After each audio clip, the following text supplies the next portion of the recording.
Lift every voice and sing. Let's put it into this era of our brothers killing one another. I'm starting with the man in the mirror. Now let's change the world.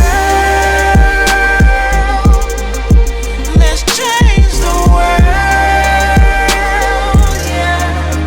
Let's change the world. Please!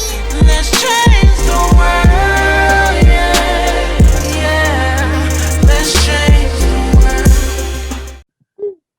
You ready? Ready now. Ready, set, go. Are we on? No edits. Thank you guys. My name is Sean with the Milestones Squadcast here at Spokane Talks. Part 2 of the conversation about racial reconciliation in our communities, in our churches, and just around our country as well.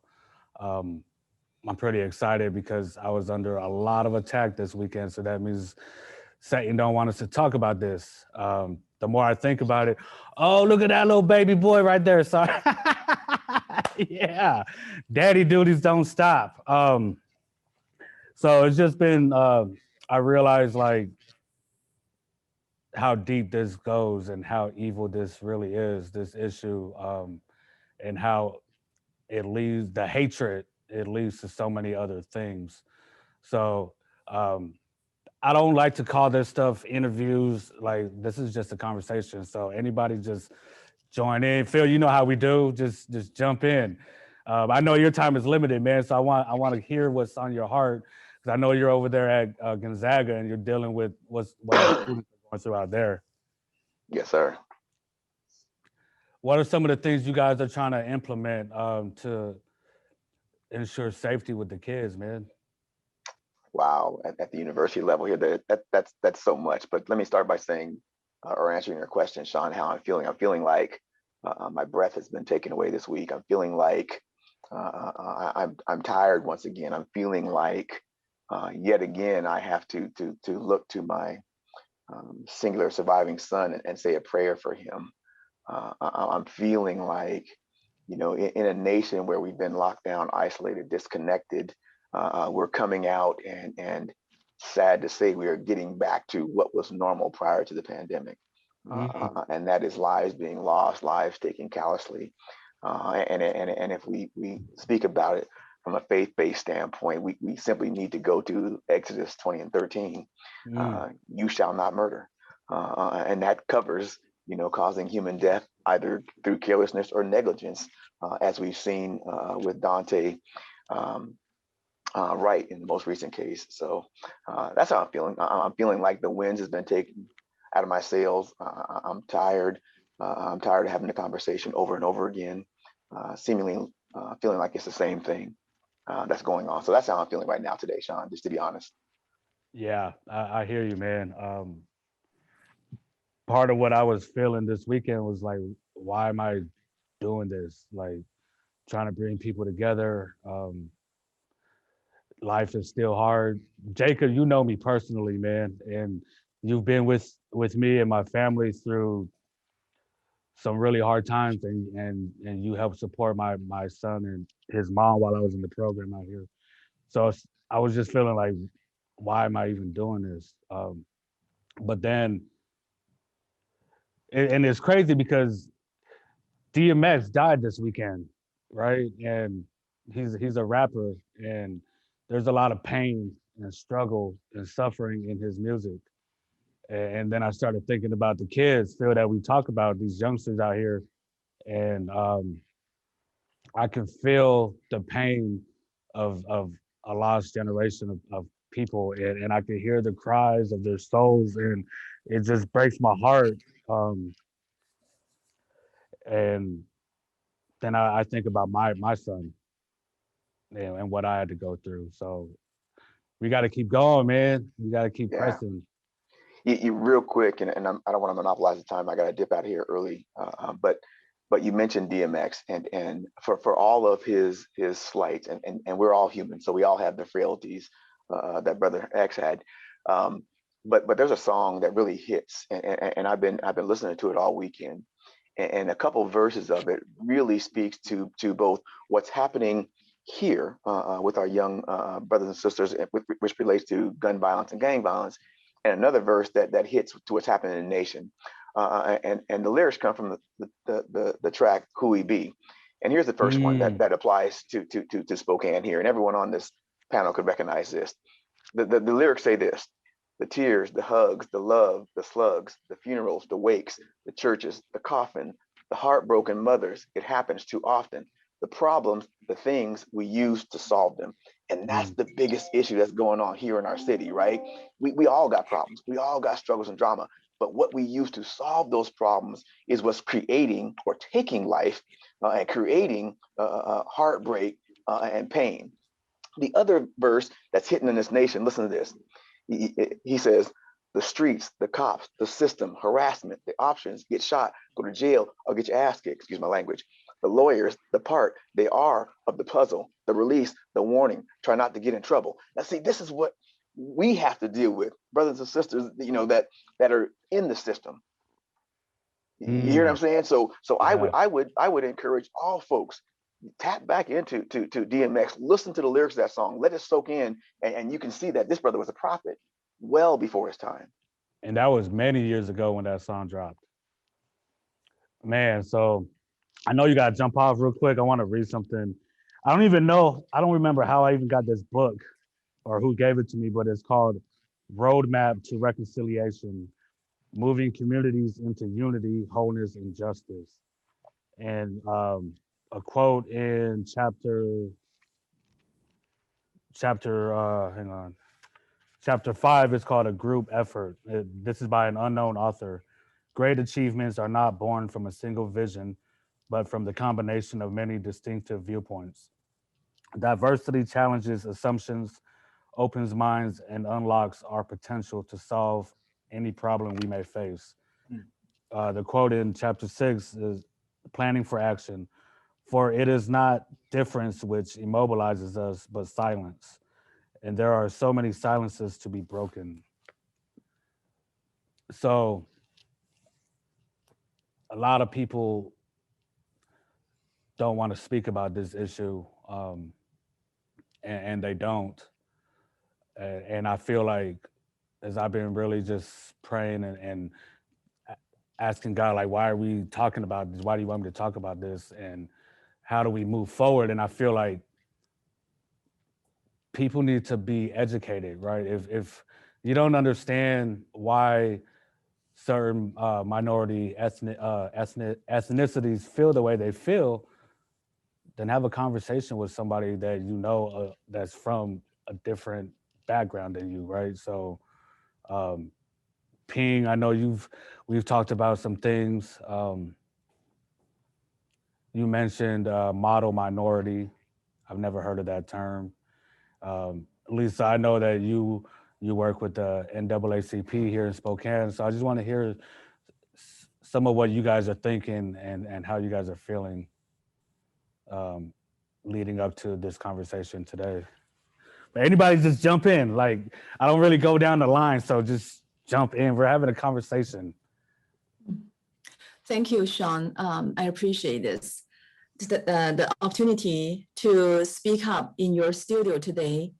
I also have watched the link you sent to me that you talk with other like 5 or 6 brothers. Who have the thing I remember from your last conversation with your brothers is what you just said. Silence needs to be broken up. Like, silence is a form of approval. And I totally, wholeheartedly agree with that. And I'm so pleased, my honor to be here with other our panelists today to speaking for the Asian American, because I am originally from China. I was born and raised in China, in the east coast of China. I was born there, but I was growing up in the southern China from a province that speaks Cantonese. And Cantonese is the language that so many earlier immigrants from China, they spoke that language because they came here. They were wanted for their cheap labor. So they came here to do the hard labor in California. They were the workers to build the transcontinental railroad for the United States. But then gradually, after, so in Chinese American has been excluded because of the 1882, there was an act, it's called Chinese Exclusion Act. And it was abolished, this act was abolished till 1960s. After the 1965 Civil Rights Act passed, that was, I think we need to remember that was our African-American community brothers and sisters to make this happen, that Civil Rights Act passed. Immigrants from China, from the East Asian countries were allowed. So the people who were allowed at that time, they were allowed because of they came with their educational capital. They were like STEM people, science, engineering degrees. They were pursuing these degrees. The United States wanted them. So that already sets up a condition who were allowed to the United States from the East Asian countries. When they came, they pursued their graduate school. They became engineers, scientists, computer scientists. So the politicians in the 1960s create a very nice label for this group. It's called model minority. It mainly refers to people from China, Japan, and Korea. So the Asians. The East Asians, because Asian also including the Southeast Asian, like Vietnam, Laos, Burma, right, and Hmong from those Cambodia. These are the countries that when we think about Asians, I don't know how many of us will think, oh, Asians also including the Southeast Asian countries.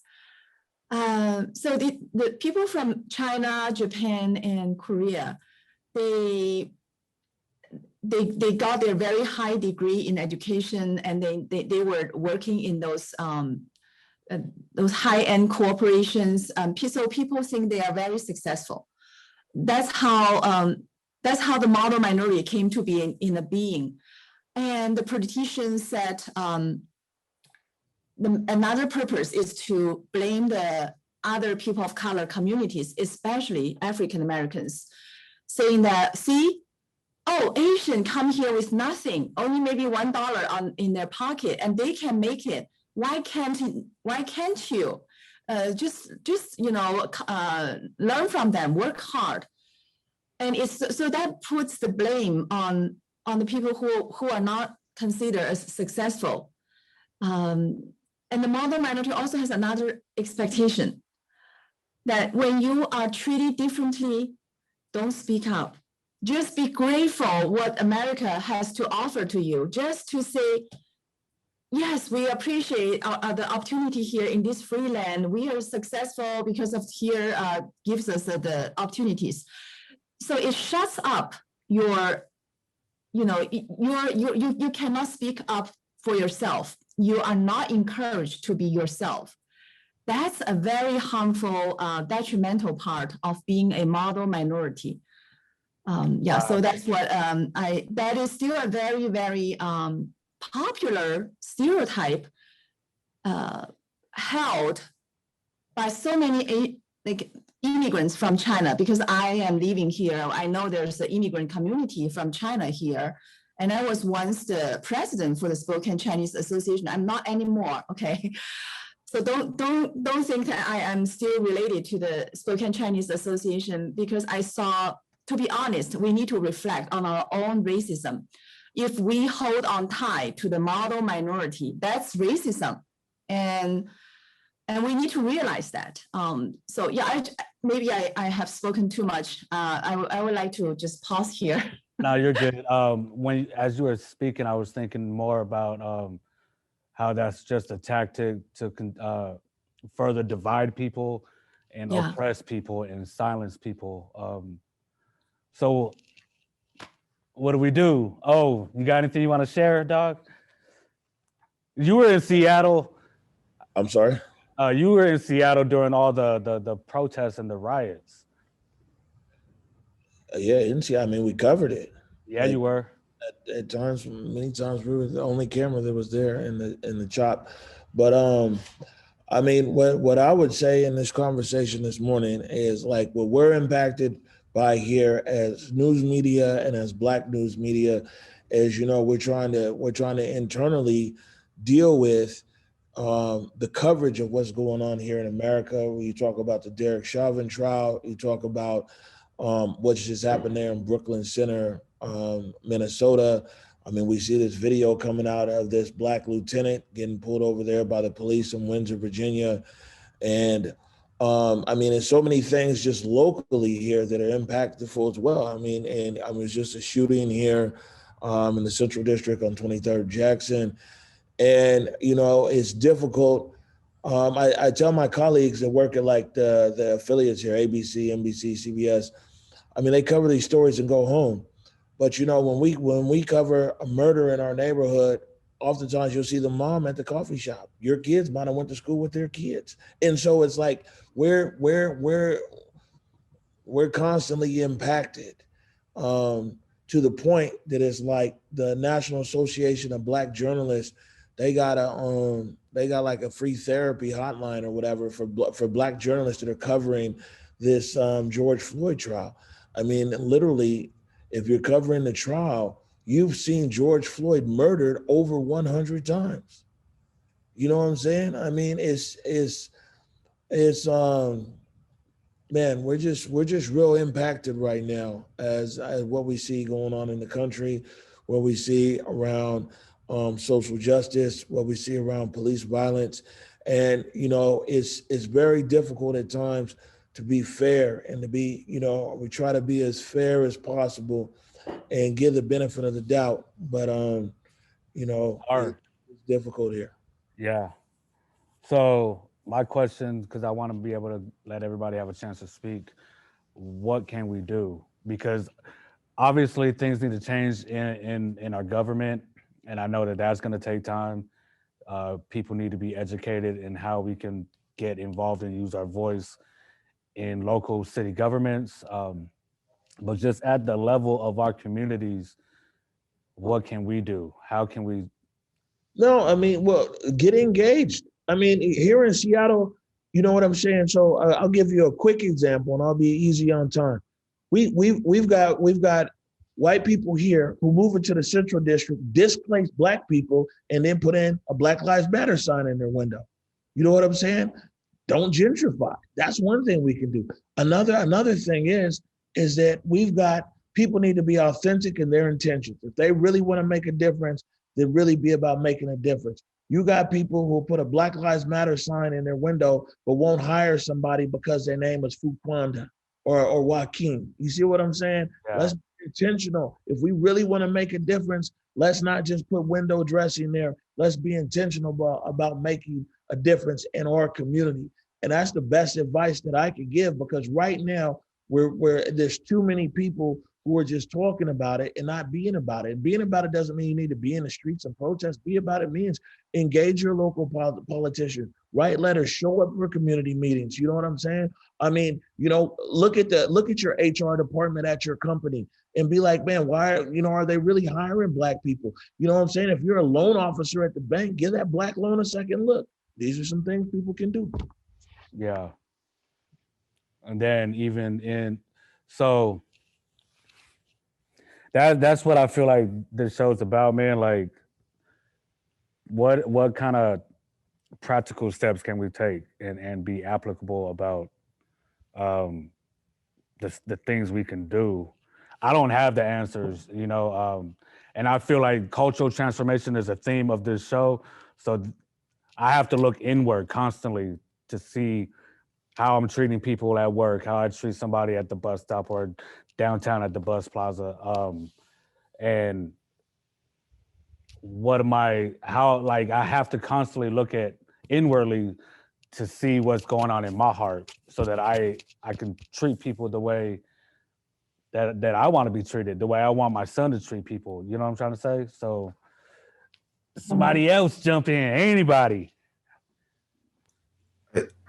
So, hello everyone.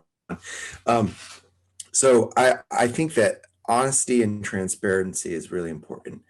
And I think that we don't get anywhere when we speak from ignorance. And speaking for myself, um, I can get educated on a topic like this, but my heart and my investment's not in it if I haven't bled at all. Now, people who have blood in it, like if my relatives and my family, if we're of African American descent, and if my children, if I'm worried about my sons, my two sons facing these issues as a father, I mean, I can't tell you how wrecked I would be, and how my stance and how I see it would be so much different. And so that's where it's vitally important, I think, for someone like myself to be educated.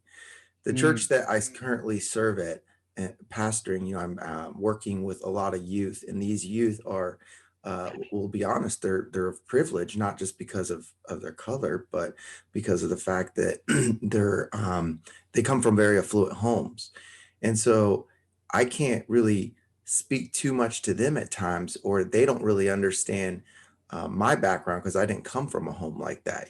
So I can speak from, but I can speak to you know, people that have come from broken homes because I came from a broken home. So I think it goes the same way when we're talking about hate and racism. For instance, something that we don't talk about a lot is, and this is not to take away from the big issue in America right now, which is there being a major issue with people not seeing racism specifically towards African American community, but there's also a lot of racism that's going on towards the Asian American Chinese community, specifically in the Bay Area where I live. That's pretty bad that people don't address. Also, historically, it's pretty terrible. But the major issue that we have the information on, that we know is prevalent because they're killing people every day, it seems like, or pepper spraying them for no reason, all over the news, is in the African American community. And so I think it's really important that people like myself are willing to listen. They're looking to, ask those hard questions, but also that we know where to go, and that there's a voice from the Black community telling their story. And then we might need to hear, because we watch it on the news every day, but people are so desensitized that we can see a man murdered and we don't think it's a big deal. And not only that, here's a discussion we don't talk about. Let's be honest, and this is no offense, but the Black guy always dies in the movies, right? He's the first person to die. It's not the white Caucasian, it's the Black dude. That's a joke that growing up they said, but that's the reality of it.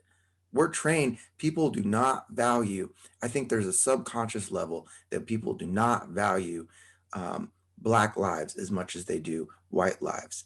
And it's because there is a cultural racism that goes deeper than we ever realized. In 2016, I said, what is this country that I'm living in, where people can get their little tiki torches and march around and act like they're white privilege, like that this is okay, that this is American and this is their right, freedom of speech. I'm like, no, this is disgusting, man. On every level, it's disgusting.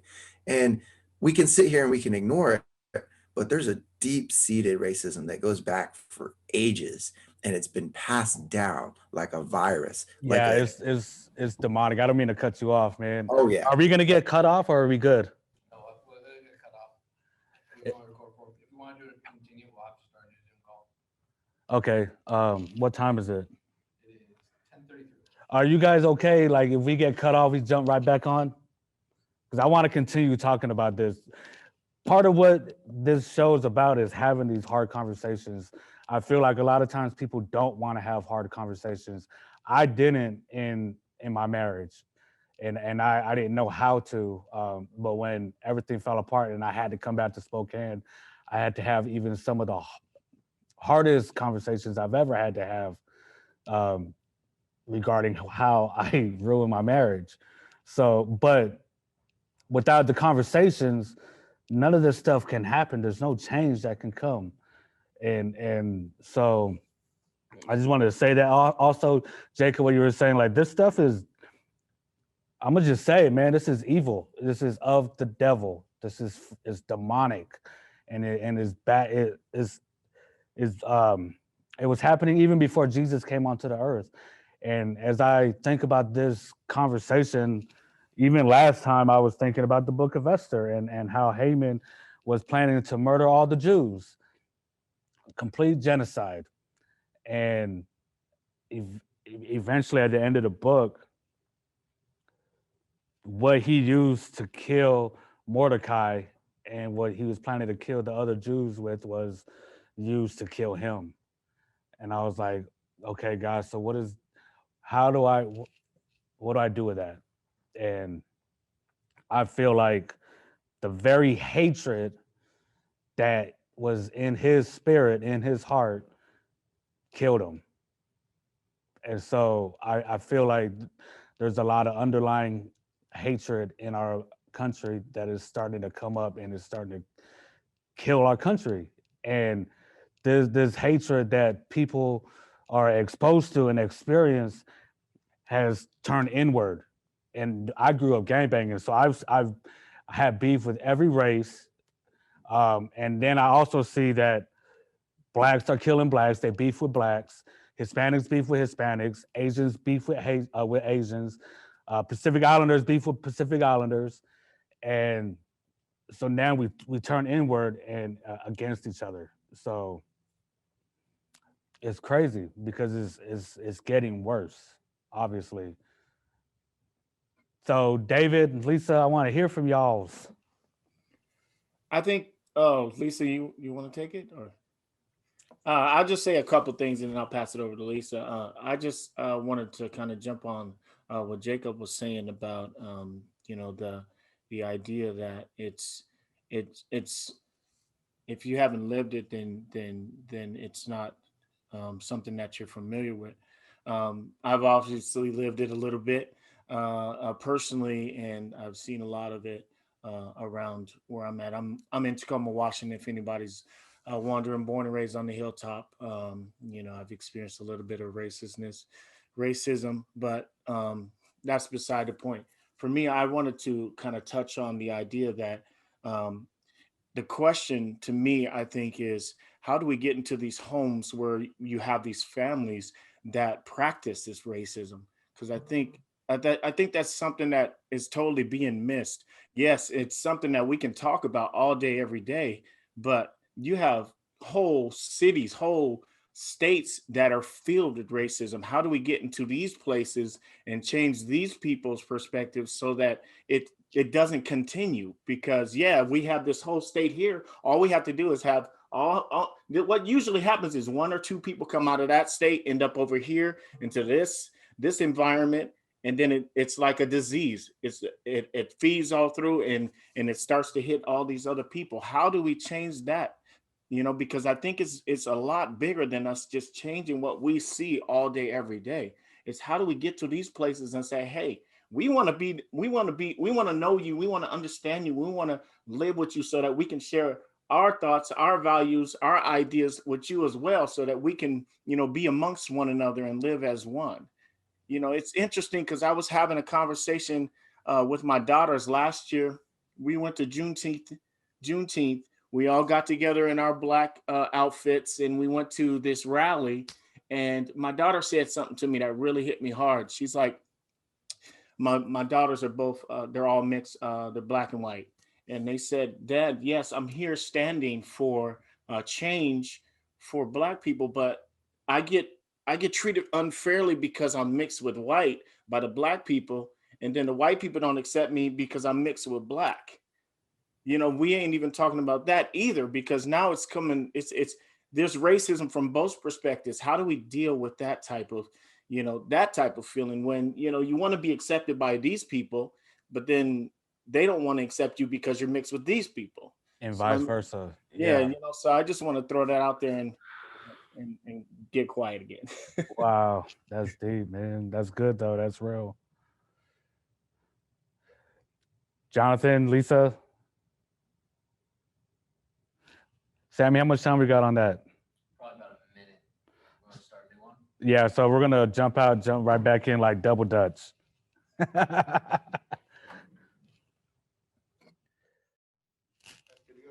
Good to go. So I wanna hear from Lisa and Jonathan.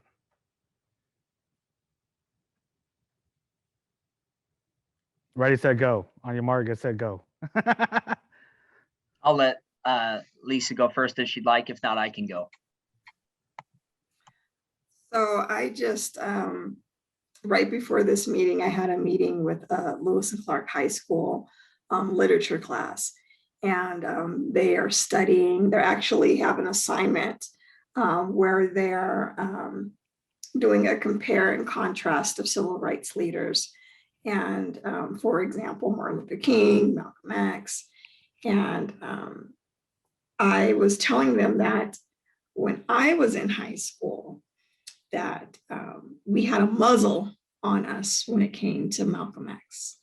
And that's part of that systematic racism in the education system. And it was more so that he was a little bit too provocative. He was a little bit too in your face with his message. And he wasn't as submissive as perhaps MLK or Rosa Parks. And talking to Ping Ping's point of being the model minority, they were the model minority to sit at the countertops and have food thrown at them, to peaceful protest across the bridge.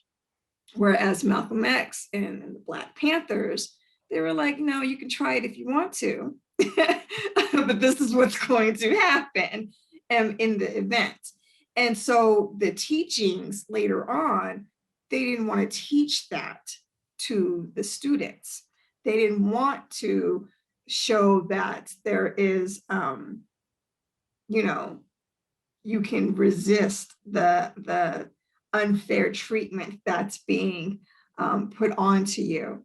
And when I was in high school at the time, it was, and this is also what I told to the students, that for me, when I was sitting in their seats, it was Rodney King.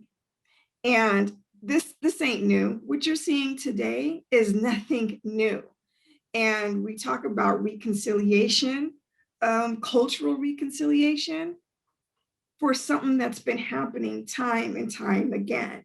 Something that was happening before Rodney King, something that was happening before the civil rights movement, something that's been happening for generations since we've been on this unfamiliar land called the United States. And yet it's not on us as the minorities to reconcile, because we didn't cause this. We're not the ones who did this. So it's more of a reconciliation amongst the dominant culture. They're the ones who have to look inward and see what it is that allows them to continue to make these rules, change this curriculum, pass these laws that prohibit minorities in Black, especially people of color and the Black community, from growing, from being part of this country.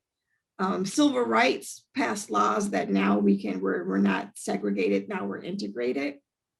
However, laws continue to be written where it's favoring the dominant culture. So they can't write things that say, oh, we cannot exclude Blacks, but they put in the fine print. And so it's in that fine print. Again, that's not on us to reconcile as Black people and a minority. That's on the dominant culture to reconcile with inside themselves on why are you writing these laws this way? Why is the curriculum this way? Why is history being written this way to exclude? So it's something that is nothing new under the sun. What happened last week with in Minnesota, what happened last year is nothing new. It's something that continues to happen. What is new that we're starting to see is technology, because What we did not see with, Jim Crow, we only heard those stories and maybe read it in a newspaper. Then with civil rights, we had television. Now we are actually starting to see, oh, it's starting to get real. It's polarizing. Then with Rodney King, people have their own handheld cameras and can record. Now with George Floyd, we have our phones. Oh, we see what you're doing now. So technology has changed and given access to something that's been happening forever. And so that's what's changing. We're now capturing what dominant culture has been doing to people of color for generations and generations and generations. So we must continue to capture and share these injustices and speak up when we know that there's not only microaggressions, but flat out injustice that's going on in our communities. And I appreciate trying to foster reconciliation, but too many times the onus is put on us as people of color, where we're not the ones that caused it. And we're not the ones that can fix it. The people who can fix it, that's the dominant culture. And I don't have the answer on how that's going to happen, but I believe that it's changing not just laws, but the people who make those laws, the people that we vote into those positions to carry out those laws, that's what we have to change. And I'm tired of of people of color not voting and giving excuses, especially the Black community. We give so many excuses as why we're not going to vote. And the problem is our judges, our city council, our governors, our senators, they're all voted in. And they're the ones that are making the laws. So until we vote them out and vote in the right people who have the right intentions to this country, or into people that look like me, it's going to be a cycle that's going to continuously repeat itself over and over and over and over again. So we have ways that we can do this, but as soon as we power up to try to vote, look at Georgia, voter suppression. I mean, it's not just Blacks that have to do it. It's the dominant culture that has to change their hearts and change their minds and quit trying to push us out, but bring us in. Yeah. I think at the core of it, that's really what it's all about. Like we have to change from within, right? And it's something that, David, you had me thinking about when you were talking about your daughters at that level. Like, change needs to happen on all levels.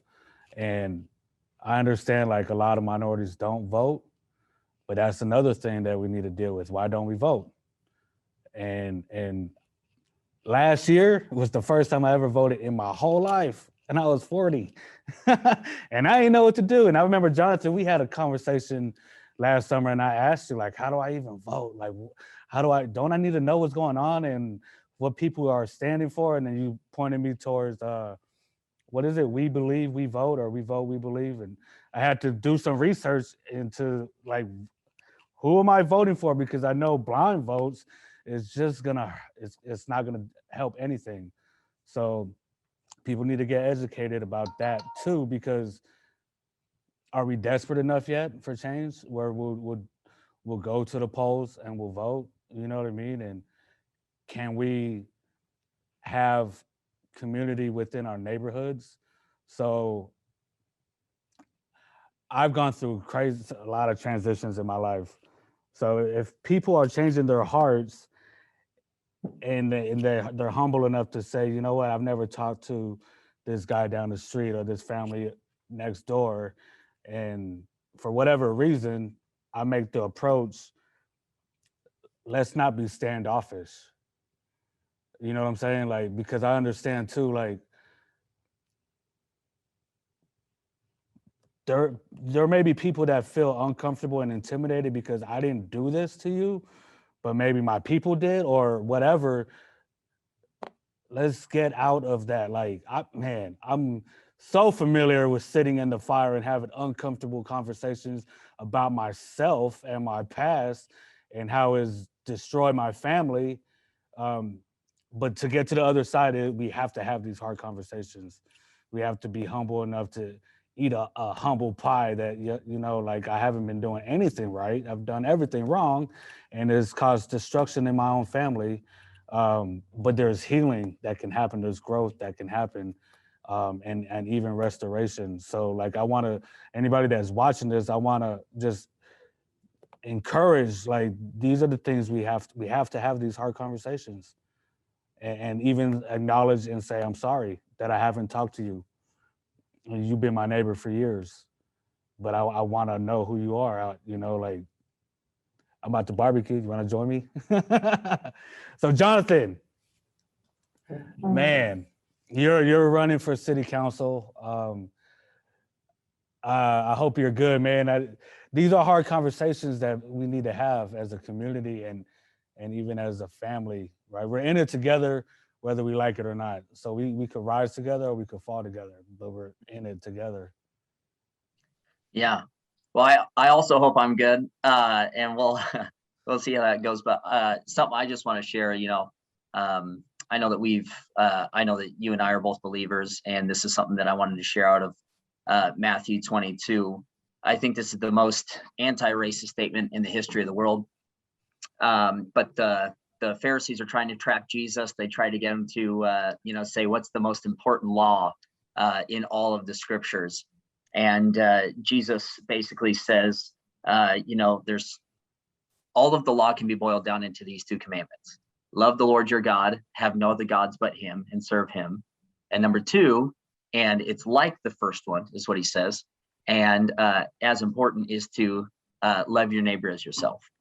And I think that as a community, so long as that is the idea that we champion, how do I want to be treated because of my skin color?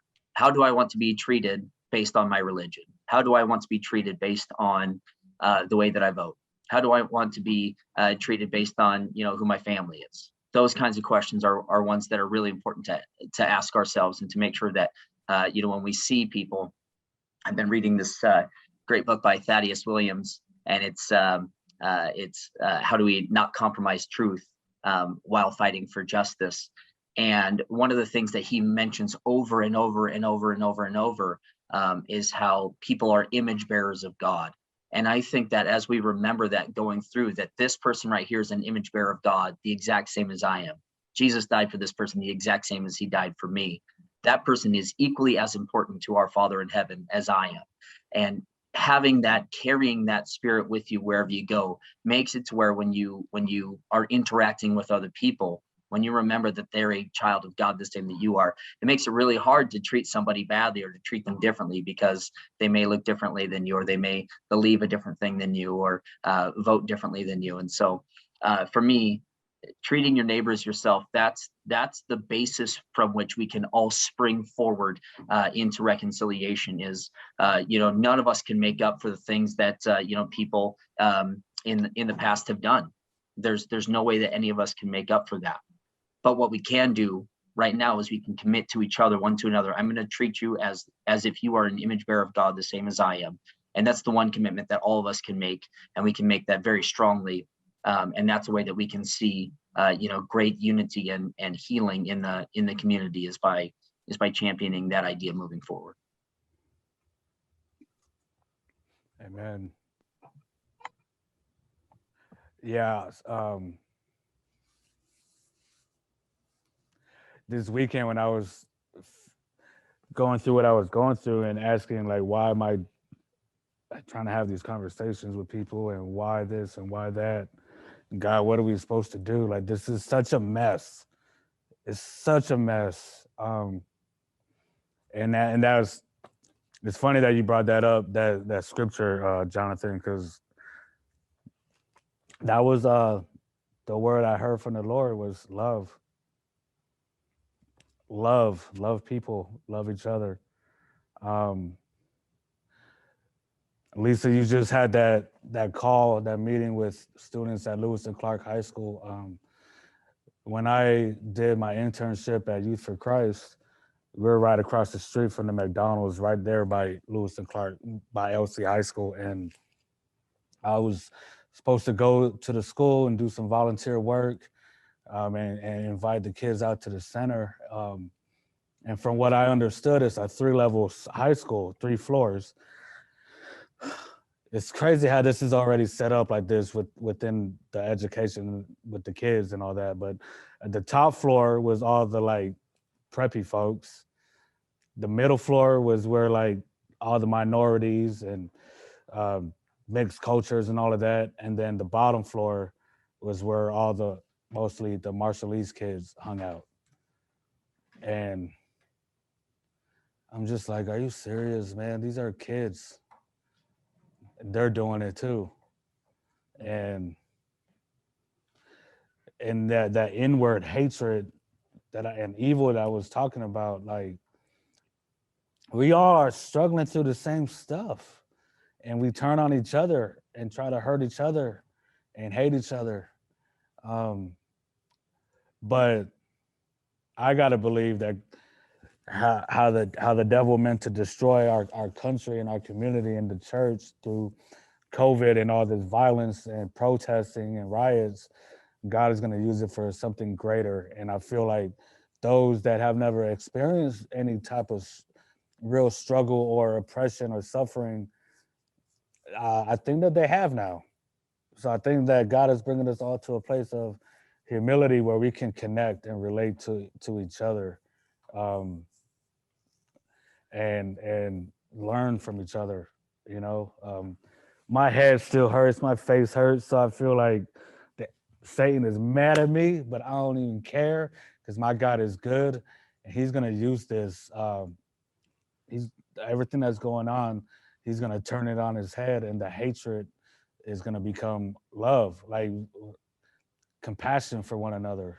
You know, yeah. I don't have the answers. I just know God put it on my heart to talk about this, and here we are, 2 conversations deep. I think I'm just gonna be circling around these issues for the next few months of racial reconciliation, domestic violence, human trafficking, and gang violence. Because at the end of the day, I feel like if we're not doing it for our kids, then what are we doing it for? Because this is the world that they get to grow up in and inherit. And it's a mess.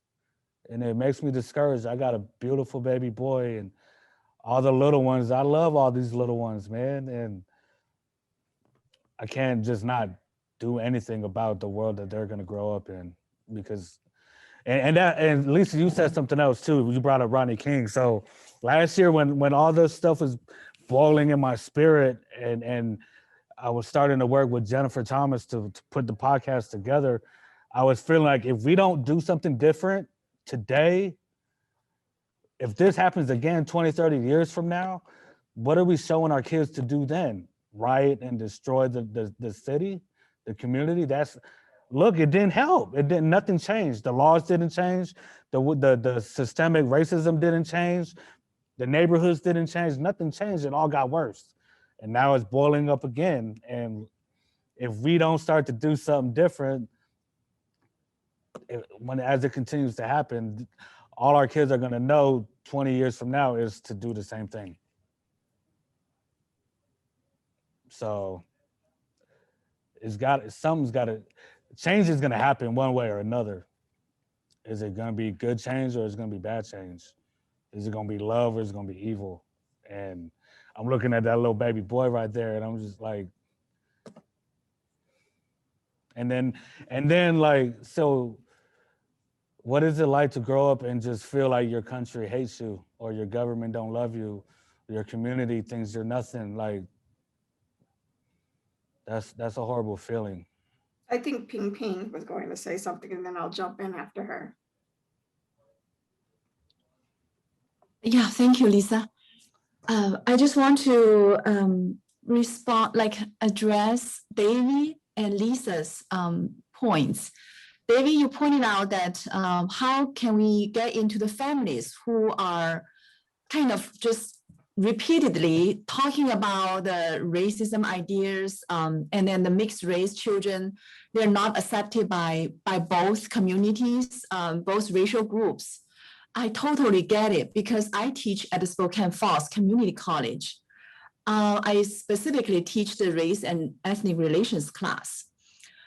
So my students said the same thing as you share with us. Mixed race students from mixed race backgrounds, they feel they're not accepted by both. And then there are many.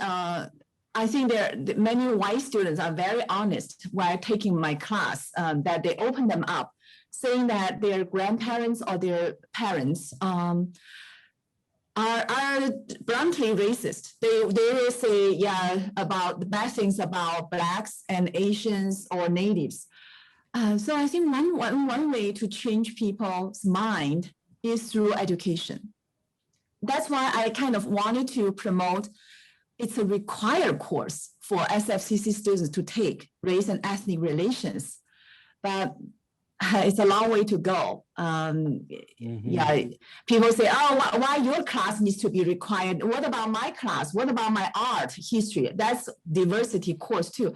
So yeah, there's a lot of argument, but I know that University of Washington has struggled, fight for 20 years or 25 years to get this race ethnic relations class to be required class for every student. And that's a huge achievement. I don't know if we can get there in our community college system here, but that's something I will keep trying. Another thing is, I do see some white men. I'm not attacking white man students, but it's true that I have quite a few white man students that they really transform by the class from the beginning to the end. That they, yeah, they in the beginning they said, no, I don't see any systematic racism. Even George Floyd was killed in that way. Yeah, sorry, I'm sad, but no, only bad cops. There's no systematic racism in the police practices. It's very hard, but at the end, this person submit the assignment, says, now I will go to BLM movements and all the other movements for LGBTQ rights. Wow. I'm going to vote for the politicians who have a stance to oppose racism. So I do see the hope, even though this is such a tough, very, very, it's just, sometimes makes me think why I have to teach you. But yeah, that's for David. And then for Lisa's point, reconciliation, like Sean's today's topic, I guess the purpose of reconciliation, the purpose is to unite people from all backgrounds. But for me, because I'm from a Chinese American perspective, I think even though, like Lisa said, nothing is new. What happened last year and last weekend, another Black man, 20 years old, was killed by police in the Minneapolis. But for me, I'm an immigrant, so these are all new to me. When I was in China, I don't know these details, and I was already kind of brainwashed to have prejudice especially towards Black people. That's what we got in China. I'm very honest. And so this is very problematic. The global education has a problematic thing. Then I really think there's a there's an opportunity to change because of what George Floyd and then what pandemic towards Asian American as a Chinese virus, Kung flu by our previous president. This puts the African American and Asian American in the position that we need to reconciliate, because I know, because I have now done some very, very authentic communication with the Black community leaders from the adults and from youth groups. I know that some Black people will think, yeah, in our movement, Asians, if it's not, they never attend, rarely they will support us. So now they're in trouble. Why do we need to support them? So this is complaint from Black community. And for Asian, I am from, too often, too familiar, that when George Floyd was killed in that unhumane, unacceptable way, I am heartbroken to observe the people from my own community. Some of them just say something like, just like what John Jacob said, Black lives is not as matter as white lives. People was just, the undertone is, what a big deal. just a Black person, and he's a criminal. He's had so many, that kind of things. And yeah, so I think we really, that's the moment for us to put things on the table, to have a real authentic conversation, heart to heart. So we really can form a community between African and the Asian communities. And then only by our people of color all unite together as much as possible. And also not just people of color, all white people who has a heart for social justice. Then we can, we are stronger than we are divided. And I really hope this, 2020 and 2021 can give us a historical moment that make our communities really get together. Thank you. Amen. Yeah, I want to have a barbecue and invite all of you. Jacob, you can fly to Spokane, and David, you can ride out, man, if you guys want. But I feel like having these conversations, just in my journey, right? There needs to be follow through, and action after the conversations. I don't know what's next. I'm just doing what I feel God is telling me to do, to have these hard conversations. And because I just believe that without it, we don't have the opportunity for growth and change and healing. Lisa, you want to share something? Yeah, I was Go going ahead, to jump on in. I think we got to sign out soon, but yeah, go ahead. I was just going to say that Ping Ping is absolutely right. It's education. It's education, because this is something that goes beyond even your religious belief, because a lot of people use religion as a cornerstone to justify what they do. Christians use religion to justify slavery. So we have to make sure that it goes beyond just the word of God, but it also has to do with being able to educate on what really is happening and with our country and where we're at today. And to Ping Ping's point earlier about cultures having a preconceived notion about African Americans in the United States, and probably even global. This is global affairs, because no matter where you go, it's always this kind of tension between whether it's Afro-Latinos who are really kind of the underbelly of the Latin society. And then you have those who are in Africa who are fighting for just simple justice there because of inequities there. So it's global that you find and you see that people of color, especially of Black color, are always pushed down in kind of this hierarchy. And then they're coming to America, to the United States, where again, assimilation is kind of this unspoken goal. If I can assimilate into dominant white culture, we're accepted. It's what happened with Italian Americans. It's what happened with Asian Americans. It's what happened with Latino Americans. If they can get to this United States, this land of the free, and that they can become assimilated and they're accepted by the white culture, then they can too side in their thinking and their living with white and dominant culture. Therefore, we can perpetuate the mistreatment to Blacks. We can continue this mistreatment to those who are of the darker hue, because we've assimilated. We're accepted by the dominant culture. We're accepted. Italian Americans for a long time, they weren't accepted as white. They were Italian, period. Asians for a long time were not accepted by dominant culture. They were Asian. The concentration camps that we had in the United States. And then it was, okay, they're not a threat.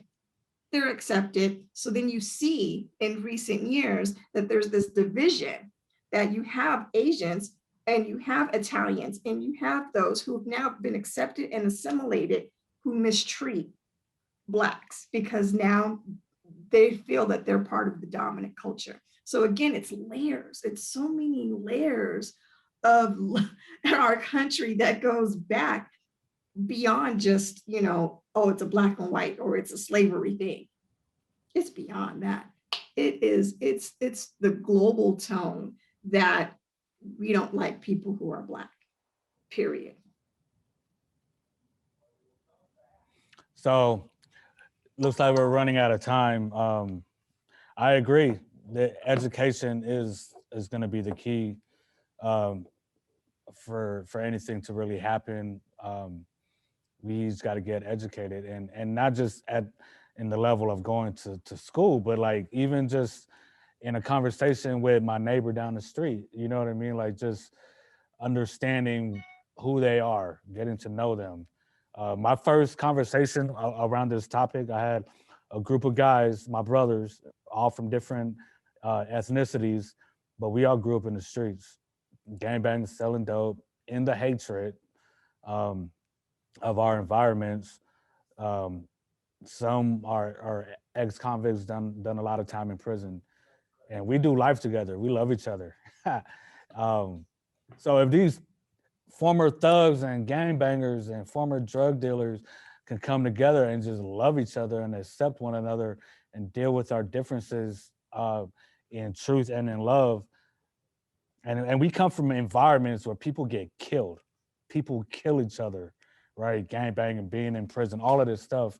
If we can do that, then everybody else can in our society.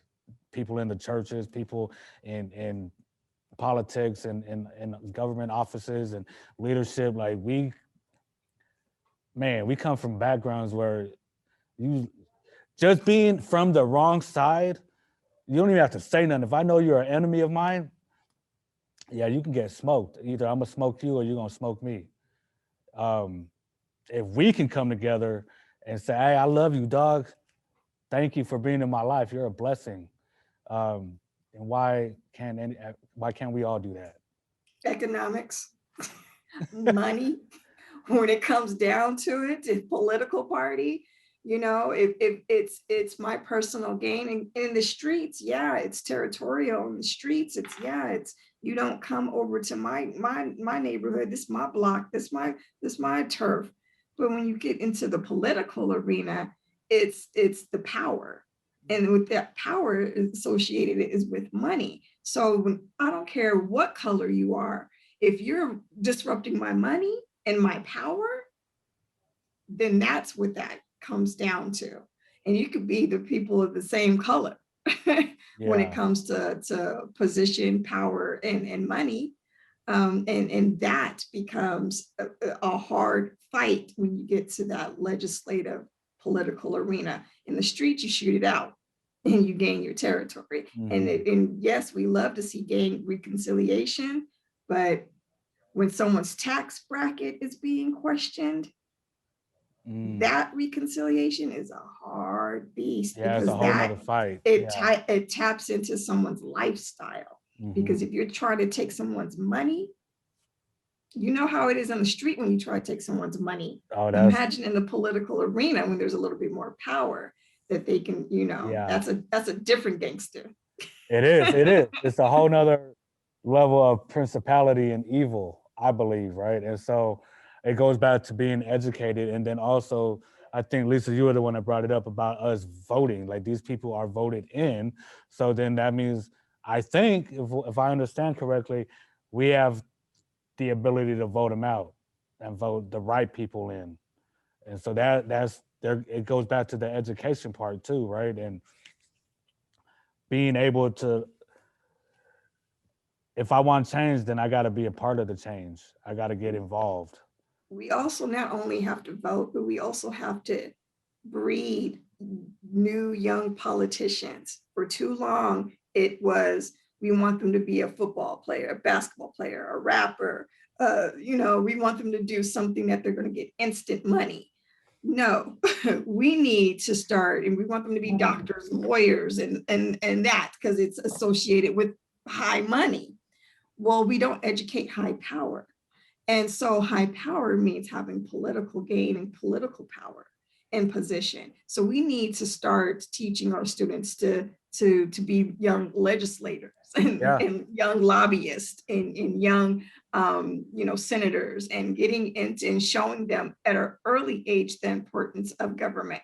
Because when we plant that seed in them early, then that's what they're going to attain to be, not something that is, oh, I want to be an athlete. Oh, I want to be an actress. Oh, I want to be the next Beyonce. I want to be a rapper.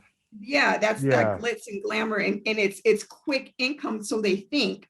But we need to start educating our students and start enforcing and breeding and glamorizing. I think Barack Obama, Michelle Obama did a great job of changing that narrative, and now, planting that seed in young minorities' minds across the world that I too can get into the political arena. Absolutely. And you mentioned planting seeds, right? So, and I'm gonna go back to it because the Bible talks about the enemy will try to come and take those seeds. So I also feel like we in these communities, these environments, to be encouraging of that amongst each other, amongst the youth, right? Like, it's cool to be in school. It's cool to want to learn. It's cool to want to make a difference. Like, those things have to be, those type of desires and aspirations need to also be encouraged and celebrated. Where, like, you're not cool if you're not trying to be a rapper, or you're not trying to be a baller, or you're not trying to be a thug or whatever. You guys understand what I'm trying to say? Like, people feel like is like I'll get teased if they know that I want to read, or that I want to be a senator in my community to bring change, or I want to be president of, like, So that right there really, and I feel like that just kills a kid's dream. Like, did you guys say something over there? Yes, I wanted to say something real quick. So I was. How much time we got? We got about a minute. It said. Okay. About a minute. Go ahead, David, real quick. Ready, I was having a conversation with my kids again.